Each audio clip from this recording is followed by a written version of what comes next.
여러분 안녕하십니까? 여수 MBC 뉴스투데이입니다. 제주도 현지 취재를 통한 관광기획 마지막 시간입니다. 제주는 해양 레저 관광시설의 적극적인 시설 투자와 함께 음식점과 숙박업소에 대한 관광객들의 만족도를 높이는 데 주력하고 있습니다. 김종태 기자입니다. 돌고래가 수면 위로 뛰어올라 모습을 드러내자 탄성이 쏟아집니다. 요트 주변에서 요리조리 유영하는 모습에 박수가 절로 나옵니다. 돌고래가 함께하는 제주도 요트 투어가 인기를 끌고 있습니다.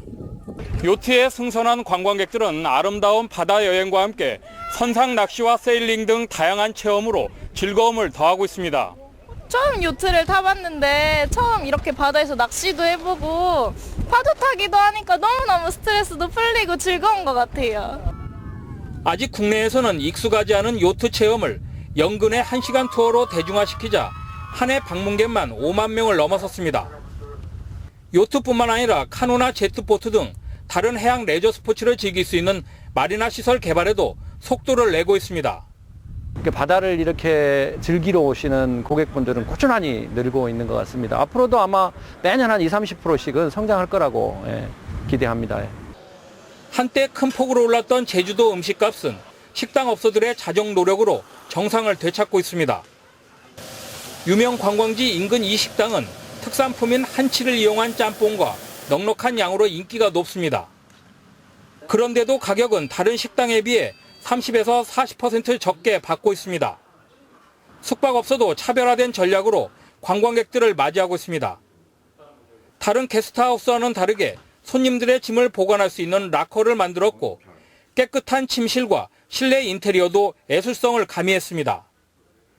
여기에 하루 2-3만 원의 저렴한 숙박비는 손님들의 발길을 끌기에 충분합니다. 품질도 높이고 고급화시키고 그 대신 서비스가 아주 고품질적으로 올라갔을 때에 불만이 없는 거지 서비스가 뒤떨어지지 않는 상태에서 가격만 내린다고 해서 크게 가격만에 만족하는 시대는 좀 아니라고 보거든요. 그래서. 올해 들어 이달까지 제주 관광객은 지난해보다 20% 정도 늘어난 1,100여만 명. 미래 관광산업인 해양 관광 레저 스포츠 활성화와 한 발 앞서가는 관광 서비스가 관광객 유치에 큰 힘이 되고 있습니다. MBC 뉴스 김종태입니다. 광양 지역 의류업 종사자 상당수가 LF스퀘어 입점 이후 지역 상권 위축을 우려하는 것으로 나타났습니다.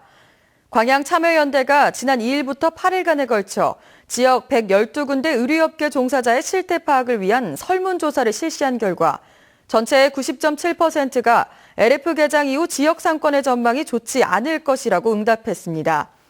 참여연대는 응답자의 49.5%가 LF 입점 기회가 주어져도 입점하지 않겠다는 뜻을 밝혔고 이 가운데 31%가 정보를 몰라서라고 답했다며 당국과 기업체 그리고 지역 상인 간의 적극적인 소통이 필요하다고 제안했습니다. 이처럼 광양 LF스퀘어의 개장을 앞두고 대형 아울렛과 지역의 상생을 위한 고민이 필요한 상황인데요. 지역 소도시와 대기업 아울렛 간 공존의 가능성을 보여주고 있는 충남 부여 지역 사례를 박광수 기자가 집중 취재했습니다.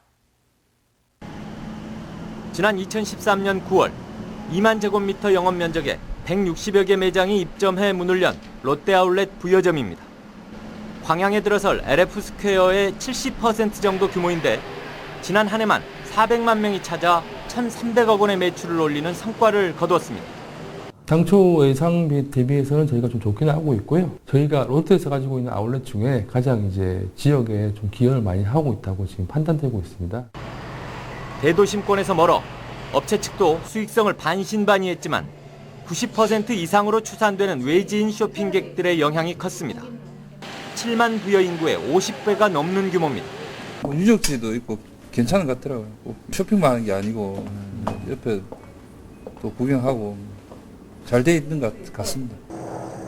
그렇다면 지역사회의 반응은 어떨까? 물론 의류 판매 업종의 불만이 잠재돼 있는 등 정서를 한마디로 규정하기는 어려운 상황이지만 아무래도 많이 힘들어는 하세요. 다들. 장사가 정 같지 않다고들 하시니까. 방문객이 늘면서 지역 상권도 전반적인 활력이 살아난 것은 분명해 보입니다. 저희 집 같은 경우는 저녁 손님은 별로 없었어요. 이제 점심에는 관광객들이 많이 와도. 근데 이제 리조트 아울렛 생기고 저녁 손님이 좀 더 늘었어요, 전체적으로. 여기에다 모두 500여 명에 이르는 고용인원의 60% 이상을 부여 주민들에게 할당하면서 지방 소도시 일자리 가뭄에 숨통이 트였습니다. 그리고 주부들도 와서 이제 뭐 아르바이트나 이런 것도 좀 참여 많이 하고 많이 손대고 있고요. 부여 지역에는 어떤 공단이라든가 이런 게 별로 없거든요. 개점 당시 지역의 반발은 적극적인 소통과 상호 양보로 풀어냈습니다. 특히 오픈 과정에서 브랜드 중복이 없도록 주민들의 입점 참여를 유도하고 대형 마트 입점 계획은 전면 백지화하며 한 발씩 물러섰습니다. 마트를 내야 되겠다. 그러면 이제 막 부여시리에 있는 골목 상권은 그냥 이제 이건 거의 뭐 초죽음 상태죠. 그래서 그건 절대 안 된다. 그것은 뭐 제가 적극적으로 막았죠. 지역 소도시와 대형 아울렛의 상생 실험 4년째. 아직은 현재 진행형이지만 양측 모두 적대적 대치를 넘어 점차 공존과 보완의 가능성을 확인해가는 분위기입니다. MBC 뉴스 박광수입니다. 순천 해룡산단이 낮은 분양가와 최적의 접근성으로 기업들의 주목을 받고 있습니다. 순천시에 따르면 2009년 착공의 95%의 공정률을 보이고 있는 126만여 제곱미터 면적의 해룡산단이 일반 매립지 산업단지와 달리 기초공사와 지반 개량, 유지 보수비 절감 효과에 최근 분양가까지 3.3제곱미터당 75만 원으로 10만 원 낮추면서 기업들의 입주 문의가 잇따르고 있습니다. 해룡산단은 광양제철소, 여수산단과 인접해 최적의 광역교통망을 갖추고 있어 경량 소재 클러스터 구축을 위한 첨단 부품 제조기업과 제철 석유화학단지와 연계된 기업들에게 최적의 여건이라는 평가입니다. 고령 인구가 많은 전남은 치매 유병률도 전국 최고 수준입니다.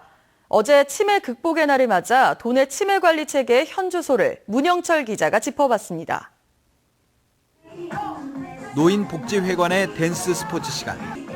연세 지긋한 어르신들이 음악에 맞춰 신나게 춤을 춥니다. 대부분 70을 훌쩍 넘긴 나이.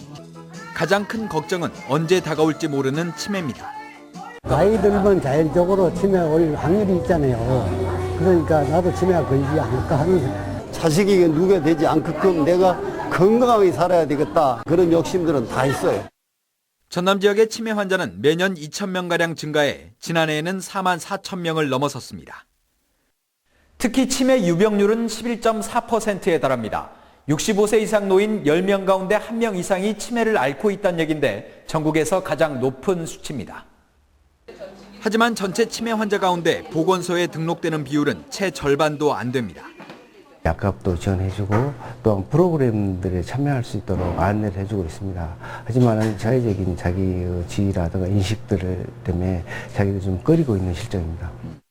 전남 지역에서 실종되는 치매 환자는 연간 200여 명. 하지만 인식표 보급률은 여전히 낮고 특히 위치 추적을 할 수 있는 배회 감지기는 이용자가 30여 명에 그치고 있습니다. 어플을 깔아야 확인을 못하시죠. 분실을 하면 기계값을 전액 25만 원 이상 30만 변상 처리를 하셔야 됩니다. 치매 관련 사업의 컨트롤 타워 역할을 하는 전라남도 광역치매센터가 지난해 문을 열었지만 도내 보건소 가운데 치매 전담 인력을 둔 곳이 불과 8곳에 불과해 유기적인 협력 체계도 부족할 수밖에 없습니다. 그런 업무의 과중함 때문에 효과적인 사업이 이루어지기 조금 어려운 점이 있습니다. 지역구마다 잡혀져서 인력을 보충하는 것이 제일 시급하다고 생각이 됩니다.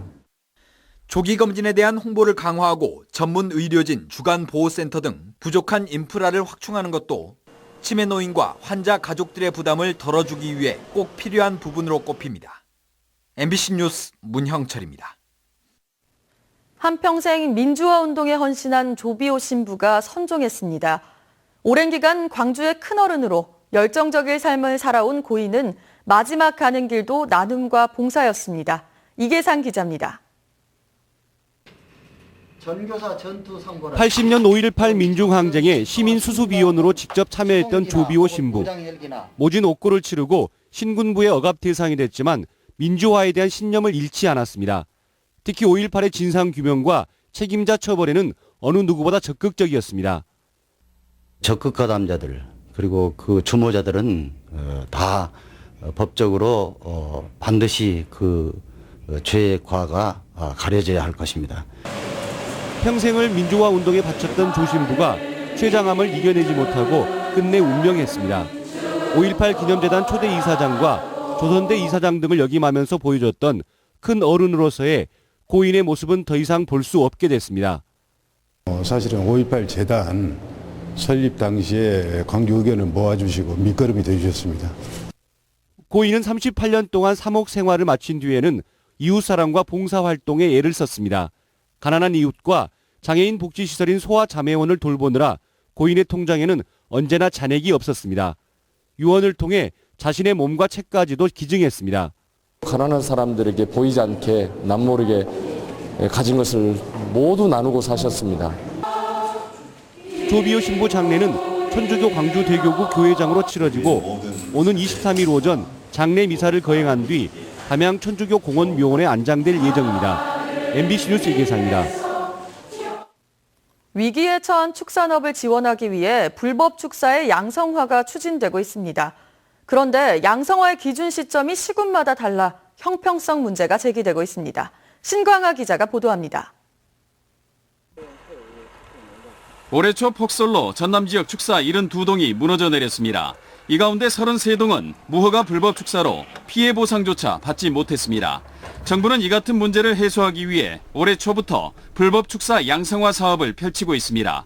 20년째 무허가 축사를 운영하던 김영구 씨도 최근 절차를 밟아 축사를 양성화했습니다. 양성화법이 이번에 돼가지고 양성화를 지금 처음 한 것이에요, 제가. 그러나 김 씨는 운 좋은 사례, 축사 양성화는 산 넘어 산입니다. 우선 양성화 대상이 되는 시군 가축 사육 제한조례 제정 일자가 문제입니다. 한평군에만 756동의 무허가 축사가 있지만 2008년 7월이 기준이어서 전체의 13%인 101동만 양성화 대상입니다. 인접한 영광군은 2010년 제정했고 나주시는 2011년, 무안군은 2012년인 점을 감안하면 한평의 무허가 축사만 양성화에 차별을 받게 되는 겁니다. 고유 권한의 조례 개정은 시군에 있기 때문에 사육 제한 조례에 대한 시점이 이 무허가 축사의 쟁점이라고 볼 수 있습니다. 양성화되지 않은 축사에는 앞으로 강력한 단속이 예고돼 있고 무허가 축사에는 다고리 공급도 중단될 것이라는 전망입니다. 무허가 축사 양성화 대책은 오는 2018년 3월까지 계속됩니다. 한우 사육 농가도 문제지만 가장 시급한 것은 다고리 사육 농가입니다. 그러나 환경 문제 등 또 다른 갈등 가능성이 우려돼 역차별이 예정된 시군조차도 기준 시점 변경을 노골적으로 요구하지도 못하고 있습니다. MBC 뉴스 신광하입니다.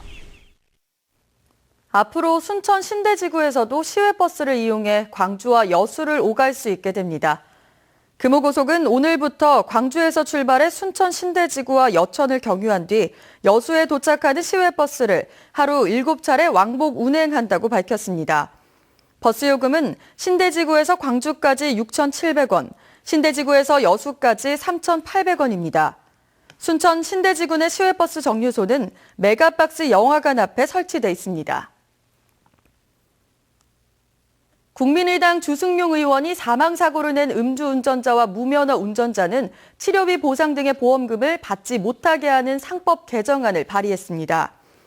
주 의원은 이번 개정안에서 매년 보험사들이 음주운전자에게 300억 원 이상의 보험금을 지급하고 있다며 음주운전이나 무면허 운전이 사망의 직접 원인인 경우 보험사에 대해 보험금 지급 책임을 감면하는 내용을 신설했다고 밝혔습니다. 주 의원은 이번 개정안이 통과될 경우 음주운전과 무면허 운전에 대한 면책 조항의 효력을 인정함으로써 이들 보험계약자의 도덕적 해이를 방지하고 형평성을 높이는 데 큰 도움이 될 것으로 기대했습니다. 환상적인 노을을 배경으로 여자만 일원의 멋을 만끽할 수 있는 생태 자연축제가 개최됩니다. 여수시는 다음 달 1일부터 2일까지 이틀 동안 소라면 사곡리 장청마을 일대에서 여수 여자만 갯벌 노을 체험 행사를 개최한다고 밝혔습니다. 올해로 9번째 맞는 이번 축제는 풍어제를 시작으로 꼬막, 바지락 캐기와 갯벌 가왕전, 여자만 불꽃쇼 등 다도해의 특성을 살린 체험 위주의 행사가 다채롭게 열릴 예정입니다. 경찰이 지명수배자 집중검거 기간을 운영해 치안 활동을 강화하고 있습니다. 전남지방경찰청은 다음 달까지 중요범죄와 민생침해 사범 등 악성 수배자 검거 기간에 들어가 지금까지 사기와 횡령 수배자 등 모두 451명을 검거했다고 밝혔습니다. 네, 하루하루 가을이 깊어가고 있습니다. 어느덧 가을의 4번째 절기입니다. 오늘은 낮과 밤의 길이가 같아진다는 절기상 추분입니다. 사실상 아직까지는 낮의 길이가 밤보다 18분 더 긴데요. 하루하루 해가 짧아지면서 다음 주 월요일에는 같아질 것으로 보입니다. 오늘 출근도 제법 서늘합니다. 이 시각 현재 기온 서울이 17.5도, 광주 18도 보이고 있는데요. 한낮에는 기온이 부쩍 오르겠습니다. 서울 27도, 광주 26도까지 오르면서 일교차가 크겠습니다. 하늘은 오늘도 쾌청하겠는데요. 제주도는 아침까지, 경상도 해안에서는 낮까지 5mm 안팎의 비가 조금 내리겠습니다. 또 남부지방에서도 빗방울이 산발적으로 떨어지는 곳이 있겠습니다. 자세한 현재 기온 보시면 서울이 17.5도, 춘천 14.2도, 청주 16.8도로 출발하고 있습니다. 한낮 기온은 어제만큼 오르겠는데요. 서울 27도, 대전 25도, 대구 23도가 예상됩니다. 이번 주말은 대체로 맑은 날씨가 이어지겠고요. 다음 주 수요일쯤 전국 대부분 지방에 비 소식 나와 있는 상태입니다. 날씨였습니다.